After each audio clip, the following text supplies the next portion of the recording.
Bonjour et bienvenue sur le podcast de Tout droit tout simple. Le podcast qui aide les étudiants et les jeunes juristes à découvrir les métiers du droit et décoder le monde de l'entreprise. Je suis Delphine Bordy, ancienne avocate et directrice juridique depuis plus de 20 ans et également formatrice et créatrice de contenus digitaux. Je vous propose de rencontrer des personnalités du monde du droit qui s'expriment en toute franchise sur la vision de leur métier et leur quotidien. Une grande source d'inspiration pour tous les étudiants et ceux qui cherchent leur voie et un excellent moyen de découvrir le monde professionnel. J'accueille aujourd'hui Elisabeth Duval, directrice juridique et compliance officer chez Vigon, une entreprise qui fabrique des dispositifs médicaux de haute technologie. En plus de son rôle de directrice juridique, Elisabeth travaille depuis 10 ans comme juge consulaire, mais je ne vous en dis pas plus pour l'instant. Elle s'est également intéressée au rôle que pouvait prendre le directeur juridique pour faire le lien avec les universités et les étudiants. Et elle témoignera ici de son engagement. Bonjour Elisabeth et merci d'être parmi nous aujourd'hui dans le podcast Tout droit tout simple. Je suis ravie de t'accueillir. Alors, est-ce que je peux te demander d'abord de te présenter en quelques mots et de retracer un petit peu ton parcours? Oui, bonjour Delphine, bonjour à tous. Merci de prendre le temps de discuter un petit peu avec moi de ces sujets qui me tiennent à cœur. Alors oui, je suis Elisabeth Duval, directeur juridique et compliance officer du groupe Vigon. Vigon, c'est une ETI familiale qui fabrique et commercialise des dispositifs médicaux du genre des cathéters, mais plein d'autres produits assez technologiques dans le monde entier, avec 25 filiales dans le monde. Auparavant, j'étais directeur du contentieux chez SFR, entreprise dans laquelle j'ai occupé plusieurs postes. J'ai été responsable des contrats fournisseurs. C'est comme ça que je suis rentrée chez SFR pour finir directeur du contentieux et compliance officer de SFR. J'ai démarré ma vie professionnelle chez Dassault Automatisme et Télécommunications, qui était une filiale civile de Dassault Électronique, équipementier militaire, qui aujourd'hui n'existe plus puisqu'elle a été rachetée par Thomson, qui a démembré ensuite les différentes activités. En 2010, sollicitée par ma maison mère Vivendi, j'ai déposé ma candidature au tribunal de commerce de Paris et j'ai été élue. Je suis à partir de la promotion 2011. D'accord. Et alors, pourquoi tu as choisi, j'entends que tu as été sollicitée, mais pourquoi tu as choisi d'exercer les fonctions de juge consulaire en plus de ton métier de directrice juridique? Alors oui, bien sûr. En fait, j'ai été sollicitée par ma maison mère, Vivendi, qui souhaitait, alors Vivendi était précurseur, hein, on en reparlera, qui souhaitait avoir un juge dans toutes ses filiales. Donc chez Canal, on avait Caroline Guénéto, chez Vivendi, on avait Marilène Huertas, et donc chez SFR, on a demandé si un juriste ou un directeur juridique pouvait rentrer au tribunal. C'est ainsi que ma hiérarchie m'a soutenue, m'a demandé si ça m'intéressait. Moi, j'étais directeur du contentieux, donc c'était vraiment un complément très naturel et très intéressant d'être de l'autre côté de la barre. Et c'est ainsi que ma direction m'ayant promis de libérer un peu de temps dans mon emploi du temps pour me permettre d'aller assister à mes audiences, j'ai déposé ma candidature. Et du coup, ça te prenait combien de temps justement dans ta semaine, ça? Alors, à Paris, c'est très particulier. À Paris, c'est en contentieux général, c'est à peu près un mi-temps en plus. Ah Donc, oui. c'est énorme. Il faut avoir du temps le soir, il faut avoir du temps le week-end, il faut accepter de ne jamais être serein quand on est chez soi en train de bouquiner un magazine ou même un livre, parce que l'on sait qu'on a des jugements qui attendent. Est-ce que tu peux rappeler le rôle d'un juge consulaire et les conditions d'éligibilité, puisque tu as dit tout à l'heure que tu avais été élu? Alors, donc si je repars à la genèse de la création des tribunaux de commerce, hein, ils ont été fondés en 1563 par Michel de l'Hôpital, qui était chancelier de France à l'époque. Euh, euh, Ces tribunaux de commerce sont tous composés de juges non professionnels, donc ils ne sont pas échevinés, sauf en Alsace, Lorraine, parce que c'est très particulier. Donc les juges ne sont pas des magistrats, nous sommes des juges, nous n'avons pas fait l'ENM, et ce sont des professionnels de la vie économique. Ce que voulait Michel de l'Hôpital, c'était que les commerçants soient jugés par les commerçants. En fait, ce sont des gens qui s'y connaissent un petit peu dans la justice économique, qui rendent la justice économique. Donc l'idée est pas mal quand même, et elle fonctionne. Donc en fait, les juges consulaires, qui sont-ils? Ce sont des patrons d'entreprise, des patrons de PME, des patrons de grandes entreprises, des cadres dirigeants, des directeurs juridiques, mais on a des directeurs immobiliers, on a même un pharmacien. Donc, on a des profils très divers et c'est ça qui fait la richesse des tribunaux de commerce. Alors, attention, hein, je parle du tribunal de commerce de Paris. En province, les tribunaux de commerce sont surtout composés de commerçants, comme d'ailleurs à Paris, mais des commerçants qui sont envoyés par leur fédération, comme la fédération de la charcuterie ou de la boulangerie, qui envoient des candidats pour siéger dans les tribunaux de commerce. Le candidat dépose un dossier et il est élu ou il n'est pas élu. Donc moi, j'ai eu la chance, j'ai été élue parce qu'en fait, je remplissais les critères qui étaient nécessaires à Paris pour rentrer au tribunal. J'étais directeur, j'avais une formation juridique, ça, ce n'est pas du tout un critère. J'avais envie de consacrer du temps, je donnais la garantie de pouvoir libérer du temps pour passer une journée par semaine ou une demi-journée par semaine au tribunal en présentiel. Ah oui, il faut Donc, démontrer quand même ça. Et est-ce qu'il y a des critères d'âge, par exemple, ou de... alors, il faut avoir 30 ans, il faut avoir entre 30 ans et 75 ans. Donc, un juge qui a 70 ans ne rentrera pas parce qu'en fait, les 2 premières années sont des années probatoires et puis de formation. Donc, il ne faut pas rentrer après 65 ans, je dirais. On nous D'accord. propose 5 mandats aujourd'hui, mais en fait, au départ, c'était 4. Un mandat de 2 ans et 3 mandats de 4 ans, sachant que les 2 premières années sont des années qui permettent au juge de voir si la charge de travail et l'intérêt de la profession sont compatibles avec son activité professionnelle et puis son souhait d'évolution. Et puis surtout pour le tribunal, pour voir si le juge est en mesure de rédiger des jugements en droit. D'accord. Alors, Donc, en fait, ça, alors ça peut durer 14 ans, c'est ça, en tout? 14 ans, mais on a rajouté un mandat de 4 ans possible pour les juges qui veulent encore continuer à œuvrer pour le service D'accord. public de la justice. Donc, on peut faire jusqu'à 18 ans dans le même tribunal. Ensuite, on peut quitter le tribunal où on est et aller dans un autre tribunal. Moi, c'est sans Ah, doute ce que d'accord. j'envisagerais quand je quitterai Paris. J'irai sans doute m'installer à Bayonne et je demanderai peut-être à rentrer au tribunal de commerce de Bayonne. Ah oui, d'accord. Moi, je croyais que ça... Oui, donc c'est pas 14 ans ou 18 ans globalement. C'est dans un... Non, D'accord, ok. dans un Ça, tribunal donné. À Paris, il y a quand même des spécificités. Donc, Paris est le plus grand tribunal de France. Nous avons 170 juges à peu près. Le juge doit d'abord passer 4 ans au contentieux général avant de pouvoir aller en chambre de procédure collective. C'est comme ça, c'est pas comme ça dans les autres tribunaux, mais à Paris, on a aussi un tribunal avec des chambres spécialisées. Donc moi, j'ai commencé en rupture brutale, après je suis allée en sanction des dirigeants après liquidation, pour arriver finalement en procédure collective. Mais il y a des chambres construction, des chambres droit des sociétés, des chambres franchise distribution, où on a des gens qui sont vraiment spécialisés et qui traitent un petit peu toujours des mêmes sujets.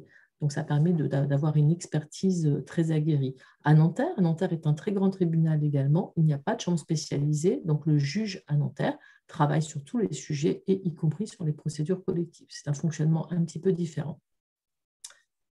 Donc, d'accord. voilà. Et encore un petit mot sur le travail du juge.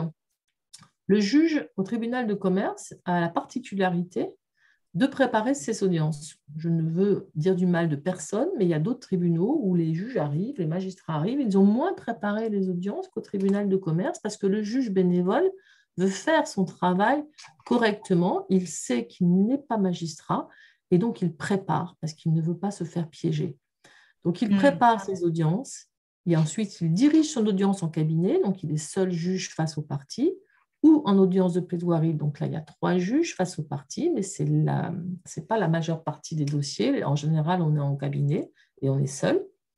Ensuite, le juge rédige son jugement tout seul. Il peut bien sûr demander des conseils aux autres membres de son délibéré, qui est un délibéré à 3 juges. Ensuite, le jugement est délibéré au tribunal en présentiel par le collège de 3 juges auquel appartient le juge qui a 2 dossiers. Et c'est ensuite le tribunal qui rend le jugement. Ce n'est pas le juge qui rend un jugement, c'est le tribunal. D'accord. Et tu t'as Alors, dit quelque chose de très important, tu as dit le juge bénévole. Donc ça veut dire qu'il n'a aucune, il n'est pas payé, il n'a aucune gratification pour tout le travail qu'il fournit, qu'il produit. Euh, du coup, quelle gratification tu as tiré de ces expériences en tant que juge? Parce qu'évidemment, c'est pas pour l'argent qu'on fait ça. non, mais en fait, c'est un très grand enseignement que donne le tribunal de commerce, c'est qu'en fait, on comprend, même pour ceux qui ne le savaient pas encore, moi je ne le savais pas, je suis capable de beaucoup travailler sans être payé en monnaie sonnante et trébuchante. En revanche, j'y trouve mon compte si j'y reste. Je ne suis pas mariée avec le tribunal, je peux quitter à tout moment. Je ne le ferai pas parce que je mettrai en difficulté mes collègues, mais je peux quitter à tout moment le tribunal. La gratification, elle est très, très différente en fonction des juges.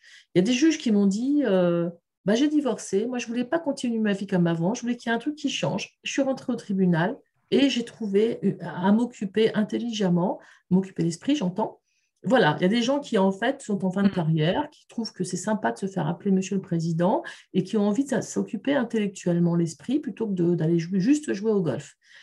Il y a des gens comme moi qui ont été sollicités par leur maison mère et qui se sont dit pourquoi pas. Et en fait, je me suis retrouvée bizarrement des samedis après-midi avec le code civil ouvert sur mes genoux à la page du DOL à me passionner pour le sujet du DOL, qui est un sujet assez compliqué en droit, et à me retrouver également le soir à 3 heures du matin, les pieds gelés, à finir mon jugement passionnant, parce qu'une fois qu'on est parti dans la rédaction de la motivation, on ne s'arrête plus. Bon, après, c'est un petit peu fatigant parce que le matin, il faut quand même aller travailler. Mais voilà, c'est des gratifications comme ça. C'est un autre monde, c'est un autre écosystème, ce sont d'autres personnes, c'est un autre réseau professionnel. C'est aussi un travail intellectuel important. Moi, quand je me suis retrouvée au tribunal, j'avais une équipe de juristes de 17 personnes dans mon équipe.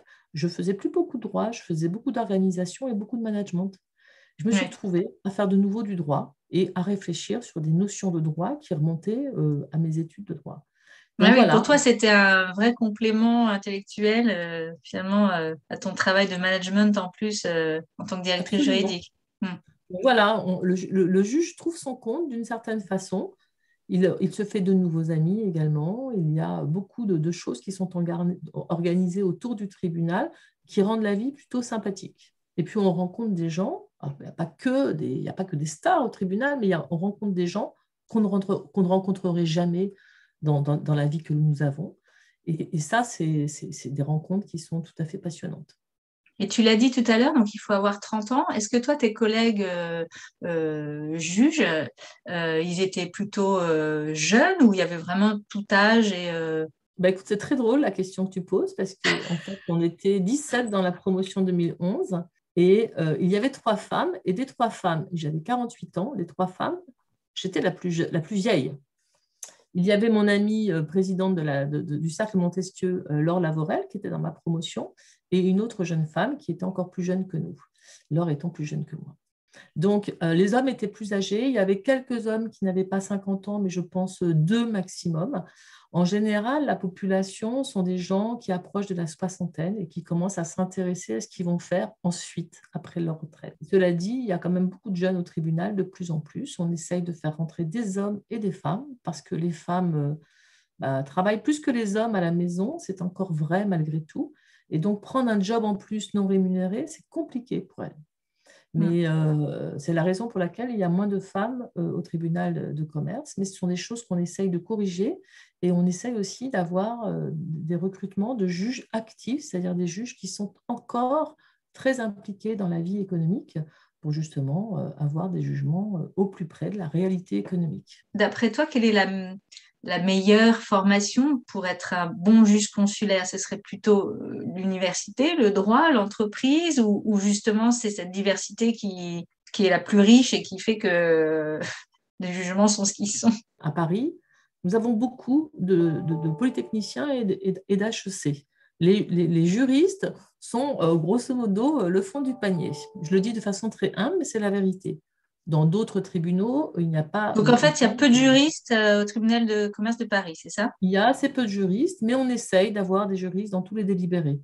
Donc, D'accord. délibérés, c'est 3 juges. Donc, on essaye d'avoir des gens qui ont une formation juridique pour justement ne pas permettre les dérives qui sont de rendre des jugements en équité. Il faut absolument les rendre en droit. Après, les gens qui ont participé à mon délibéré étaient, dans la majeure partie des cas, des gens brillants qui étaient capables de comprendre très rapidement le problème de droit, qui savaient écouter les arguments des avocats, des demandeurs, des défendeurs, et qui savaient prendre une décision.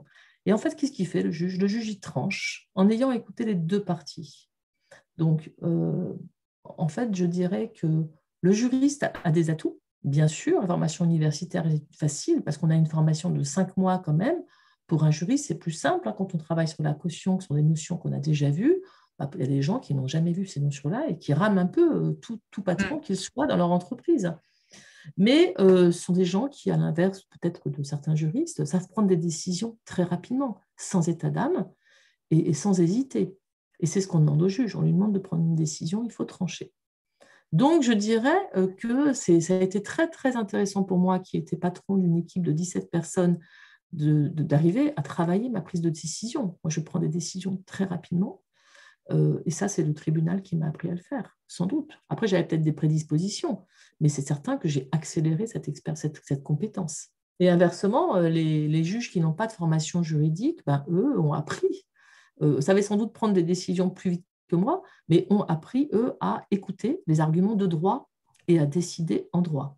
Donc, en fait, c'est très complémentaire et je me dis, et j'en parle de temps en temps, je me dis, je trouve que toutes les directions juridiques, alors un petit peu étoffées, hein, devraient pouvoir se permettre d'envoyer un collaborateur directeur, parce qu'il faut être directeur quand même, il faut avoir des fonctions, des responsabilités au sein de l'entreprise, devrait avoir la possibilité d'envoyer un collaborateur directeur passer quelques années dans un tribunal de commerce. Je sais qu'EDF le fait, SFR le fait, Orange le fait, et d'autres grosses sociétés qui ont des grosses directions juridiques le font. Je pense que c'est une réflexion qu'on pourrait mener, et j'en parlerai dans pas très longtemps à notre présidente du Cercle Montesquieu, pour voir si c'est quelque chose que l'on pourrait lancer comme idée. C'est très, très compliqué hein, de se priver des services d'un directeur juridique, ne serait-ce qu'une journée par semaine, mais bon, c'est faisable. Oui, mais effectivement, comme tu l'as rappelé, il faut avoir des fonctions quand même de direction. Donc, ça veut dire, j'imagine, de management, c'est ça qu'on entend par direction Oui, ou c'est plus oui. le... D'accord. Oui, donc effectivement, c'est pas forcément accessible aux trentenaires qui sont juristes, même s'ils ont un très beau poste dans une entreprise. Il faut être des fonctions de directeur. Moi, je suis directeur aujourd'hui, je n'ai pas d'équipe, mais j'ai des fonctions de directeur. Je suis directeur juridique groupe. Ce Oui. qu'il faut, c'est avoir des gens qui ont le contact avec les instances dirigeantes. Oui, le top management et pouvoir. Voilà. Oui, d'accord. À ton avis, pourquoi il y a si peu justement de ponts, de liens entre université, étudiants, entreprises, à la différence en fait des grandes écoles qui, elles, ont déjà mis en place ces systèmes-là? À quoi on Alors, attribue cette absence en fait d'articulation entre université et monde de l'entreprise? Malheureusement, la réponse que j'ai, c'est une réponse assez basique qui est les universités n'ont pas le budget suffisant pour avoir des gens qui vont aller faire le marketing de leur université à l'extérieur de l'université, à différence des grandes écoles qui ont les moyens de le faire et qui savent très bien le faire. Les directeurs de master en université sauraient le faire. J'en connais certains, mais ils n'ont pas le temps, ils n'ont pas les moyens, ils sont débordés, ils ont tous les problèmes de budget que rencontrent les universités et qui sont des choses qu'on va aider à changer sans doute. Alors justement, c'est amusant que tu parles de ça, Delphine, parce que j'ai participé à un colloque au tribunal de commerce de Paris, pas plus tard que mercredi dernier, sur justement l'impact de la refonte du droit des contrats de l'ordonnance de 2016 sur les décisions des tribunaux de commerce. Et c'était tout à fait passionnant. Et nous avons invité qui? Nous avons invité des professeurs d'université, des directeurs d'écoles de droit, des gens qui en fait savent parler à tout le monde et se mettre au niveau de leur auditoire. Ça a été tout à fait passionnant. Nous avons ri, nous avons pleuré, nous avons écouté, nous avons été captivés par tous ces professeurs d'université qui travaillent maintenant avec des avocats, qui sont souvent avocats eux-mêmes d'ailleurs. Et le tribunal sait faire, en tout cas l'association dont je fais partie, qui s'appelle l'AFIC, qui est une association créée au sein du tribunal et qui regroupe toutes les professions du droit et du chiffre au service de l'institution consulaire, arrive à le faire. Nous voulons intensifier ça dans les années qui vont venir. Dans l'entreprise, j'ai moi-même eu une expérience où j'ai travaillé avec la responsable relations grandes écoles qui était tout à fait ravie que j'attire dans le giron de son périmètre les universités. En fait, j'ai une collaboratrice de 45 ans à l'époque que j'ai encouragée à faire un Master 2 parce que tant qu'elle n'était pas diplômée de son Master 2, je pouvais difficilement lui donner le titre de juriste. Et donc, on a cherché des masters à 45 ans, pas facile hein, de trouver un master Ouais. qui vous accepte. Et je suis tombée sur le master Enfin, elle est tombée sur le master droit du numérique, administration des entreprises de la Sorbonne, dirigé par un couple marié de deux professeurs de droit brillantissimes qui, eux, ont compris que SFR pouvait peut-être leur apporter quelque chose en termes de visibilité et pourquoi pas de collaboration. Ils ne se sont pas trompés.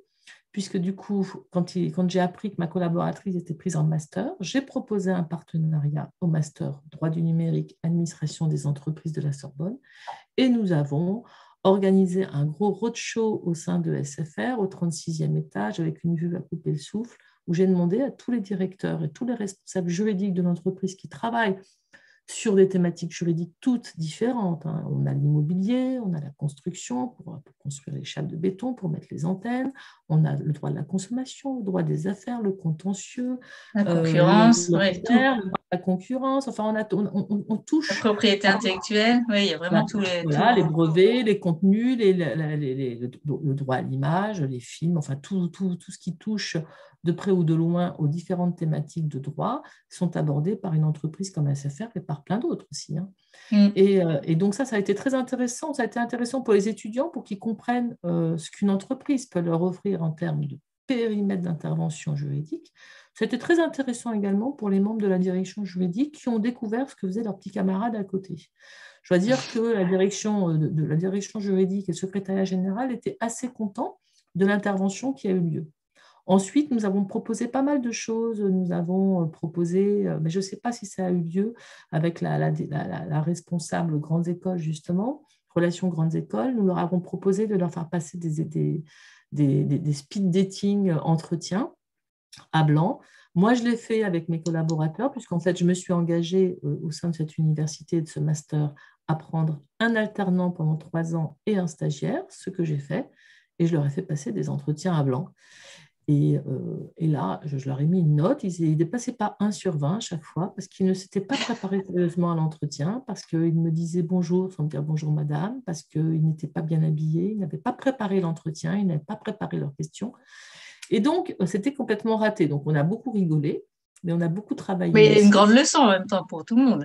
Une grande leçon à tel point que les directeurs de master sont venus déjeuner avec moi chez SFR et là je leur ai dit bon alors c'est pas possible, les lettres de candidature elles sont bourrées de fautes d'orthographe, les CV c'est du grand n'importe quoi, elles font 40 lignes les lettres de motivation, c'est hors de question qu'on lise ça, donc comment est-ce qu'on peut faire? Et donc là les directeurs de master m'ont proposé de venir faire une intervention au sein du master à la Sorbonne. Et donc là, je suis intervenue et je leur ai fait une petite présentation d'1 heure et demie pour leur expliquer comment faire le marketing de leur candidature. Et là, ça a été du politiquement incorrect, puisque je leur ai dit, quand vous venez passer un entretien, vous n'arrivez pas à la fleur au fusil. Vous êtes bien habillés, vous n'avez pas de costume, les garçons, et ben vous allez en acheter un, c'est une bonne occasion. Et vous avez passé une demi-journée à préparer votre entretien. Et vous préparez des questions, même si la réponse ne vous intéresse pas. Et donc là, j'avais au fond de la salle les 2 directeurs de master qui rigolaient et qui buvaient du petit lait. Cela dit, j'ai réussi à captiver mon auditoire pendant 1 heure et demie. Ils m'ont posé plein de questions sur leur CV, sur les doubles diplômes éventuels. Et donc, j'ai réussi à attirer leur attention. J'ai eu une autre expérience. Là, c'est grâce à un ami professeur de droit qui m'a demandé, en tant que juge commissaire, donc juge en procédure collective, il m'a demandé si j'acceptais de prendre un module procédure collective à Dauphine en Master 1. Donc, j'ai beaucoup réfléchi, puis finalement, j'ai fini par accepter. J'ai proposé à mon président de délibéré, qui était un de mes copains de promo, de la promo 2011, de prendre, sur les 18 heures, de prendre 9 heures. Et moi, j'ai pris les 9 autres heures. Chacun, nous nous sommes organisés pour faire intervenir des grands professionnels du droit des procédures collectives. Donc, David, qui a pris les 9 premières heures, s'est attaché les services de la STAR des mandataires judiciaires en France. Et moi, j'ai fait intervenir, à toutes les heures que j'ai dispensées à Dauphine, j'ai fait intervenir le procureur de la République, j'ai fait intervenir la STAR des administrateurs judiciaires, j'ai fait intervenir un avocat spécialisé en procédure collective, un commissaire-priseur. Et on a fait le final avec la visite du tribunal de commerce de Paris, avec un juge qui connaît bien le tribunal et qui sait commenter toutes les tentures qui sont accrochées en salle de conseil, par exemple. Et c'est le président du tribunal de commerce de Nanterre qui m'a fait l'amitié de venir faire le discours de fin. Et ça a été extraordinaire parce qu'il avait un punch étonnant. Il leur a parlé comme il fallait leur parler. Et donc, tout le monde a ri et a été là aussi très attentif à tout ce qui s'est dit. Donc, il est possible d'organiser des choses avec les universités. C'est un sujet que je vais travailler au sein de mon association. Mais les entreprises, les grosses entreprises qui ont les moyens, peuvent le faire aussi. Oui, c'est ça. Est-ce que c'est moins facile pour les plus petites entreprises, même si c'est des grosses PME, que pour vraiment les grosses entreprises qui ont les moyens, les budgets, Bah oui, pour toutes les raisons que tu viens de citer, effectivement, c'est plus simple. Tu vois, quand j'étais chez SFR, j'ai travaillé avec la responsable relations grandes écoles. Il y avait C'est un ça. Et il poste n'y a pour pas ça. toujours ça, effectivement. Il n'y a Donc, pas toujours. ouais, Après, il faut juste tomber sur des gens qui sont un peu motivés. Moi, je suis aujourd'hui chez Vigon. J'ai décidé de consacrer, tout en étant juge, de faire mes cours le mercredi après-midi quand je n'avais pas d'audience. Et j'ai pu tenir, mais j'ai pris mes 9 heures de cours, je les ai faites le mercredi après-midi toutes, il n'y a eu aucun problème. Et ma hiérarchie était tout à fait au courant de ce que je faisais et m'a soutenue également. Et pourtant, je suis dans une ETI. Mais après, ouais. c'était ma responsabilité, c'était mon temps disponible. Je n'ai pas demandé à mon entreprise de me donner du temps en plus, mais je l'ai Hmm. fait en accord avec elle. Et est-ce que toi, tu as eu vent d'autres initiatives dans d'autres entreprises, d'autres directions juridiques qui ont porté comme ça leurs fruits? Est-ce que tu as eu vent de ça? D'autres initiatives, j'en ai pas beaucoup entendu parler. Je sais que les professeurs de droit ou certains avocats, de temps en temps, interviennent aux côtés de directeurs juridiques pour participer à des colloques. On le fait très souvent, nous, en tant que membres du Cercle Montesquieu, de prendre le micro et de Hmm. parler à différents colloques ou différents séminaires. Et à côté de professeurs que l'on connaît, à qui souvent on a demandé de venir nous accompagner. Mais ce n'est pas si fréquent que ça et ce sont toujours un peu les mêmes qui le font. C'est quand même, c'est des initiatives qui sont quand même pas si courantes, j'ai l'impression. Il faut, enfin moi, à mon avis, il faut les encourager et les développer, mais c'est pas quelque chose encore qui est finalement très courant, ni dans les grosses sociétés, ni dans les petites, hein. Enfin, Non, je pense que c'est un problème, enfin, c'est une question d'hommes et de femmes, des gens qui sont sensibilisés. Moi, il se trouve que j'ai été sensibilisée à l'université, à la Sorbonne en l'occurrence, parce que je voulais faire évoluer ma collaboratrice, hein, ce qui a été le cas. Et donc, c'est une question de circonstance. Ensuite, quand on vient me chercher à Dauphine, parce que j'étais sur les bancs de l'école avec le directeur de l'école de droit de Dauphine, c'est aussi mon réseau personnel et des circonstances qui ont fait que. ouais. Maintenant, je pense qu'il y a des gens qui seraient tout à fait, enfin, qui seraient très très bons, très performants dans des échanges avec les universités. Et je pense qu'il faut le travailler. On ne se pose pas la question. On est tous le nez dans le guidon, absorbés par notre quotidien, notre boulot, notre famille, et on ne se dit jamais, tiens, qu'est-ce que je pourrais faire d'autre? Effectivement, tout à l'heure, on a parlé de budget et c'est un vrai, à mon avis, un vrai sujet. Mais je suis pas sûre que ce soit que une question de budget, cette absence enfin, cette absence, ce manque en fait d'articulation entre université et monde de l'entreprise. J'ai l'impression qu'il y a autre chose aussi. Et ce serait intéressant de creuser cette question peut-être. Oui, En, parce que c'est pas que du budget, mais en fait, quand on sait que les directeurs de master sont complètement englués par le fonctionnement de l'université, hmm, c'est pas qu'ils n'ont pas le budget, c'est qu'ils n'ont pas le temps. Mais qui ouais. dit qu'ils n'ont pas le temps, c'est parce qu'ils n'ont pas le budget. Les universités viennent rarement frapper à la porte des entreprises. Elles devraient le faire. Les écoles de commerce, elles n'hésitent pas, hein.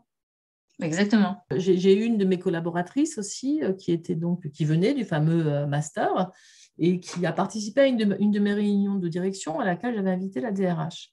Et elle avait préparé un petit sujet, et donc elle a pris la parole, elle l'a présenté de façon remarquable et elle a tapé dans l'œil de la DRH qui, malgré le fait que le projet ait été fermé, lui a proposé de financer son master à l'ESSEC. Et donc, ma collaboratrice stagiaire, apprentie à l'école ou en contrat de professionnalisation dans mon équipe, s'est fait financer intégralement par SFR alors que le programme était fermé. On a réouvert spécialement pour elle et donc elle a eu un énorme cadeau financier de la part de SFR pour aller faire son master à l'ESSEC. Donc voilà, ça c'est des choses aussi qu'on peut envisager pour des juristes qui veulent aller faire un troisième cycle dans une école de commerce prestigieuse. Ouais, mais c'est Ça vrai que les aussi, écoles de commerce, j'ai l'impression que, enfin, après c'est mon point de vue, mais se sentent vraiment plus investis dans le devoir d'aider les étudiants à trouver un emploi. C'est pas, ils sont pas seulement là pour donner du savoir, mais pour la suite. Les universités, je ne sais pas si elles se sentent aussi investies de cette mission-là. ou si c'est Bah, vraiment sans doute. l'académique qui prime et après, c'est pas leur problème. C'est un peu cru ce que je dis, mais Non, non, mais c'est la vérité. Et je pense que oui, tu as raison. Je pense qu'ils ne sont pas formés, qu'ils n'ont pas cette sensibilité commerciale. Dans les écoles de commerce, souvent les profs à HEC sont des gens qui sont dans la réalité économique, qui sont en entreprise ou qui ont leur boîte. Donc, ce n'est pas les mêmes profils. Les grands intellectuels, peut-être, devraient aller chercher auprès des entreprises ce dont ils ont besoin. Mais pour ça, il faut quand même qu'on aille aussi leur tendre la main. Voilà, on arrive à la fin de cet entretien. Elisabeth, merci beaucoup pour cet échange parce que je pense qu'on a fait beaucoup avancer le débat et je pense les questionnements en tout cas. J'espère que ça va donner peut-être des idées à certains. Donc, merci de ta confiance et puis je vous souhaite à tous une belle semaine et je vous donne rendez-vous très bientôt. Merci beaucoup Delphine de m'avoir donné la parole. C'était un plaisir d'échanger avec toi et j'espère également que nous aurons l'occasion d'en reparler. À très bientôt. Avec plaisir. À bientôt. Au revoir. J'espère que vous avez passé un bon moment à l'écoute de cet épisode. Pour poursuivre l'aventure de ce podcast, je vous remercie de partager sans modération. Si vous ne l'avez pas encore fait, allez visiter mon site www.toutdroittoutsimple.com et vous pouvez également vous abonner à la page LinkedIn pour suivre l'actualité de Tout droit tout simple. Enfin, si vous avez une envie de partager votre expérience, votre vision du métier ou vos idées nouvelles sur les métiers du droit, n'hésitez pas à me contacter. À bientôt!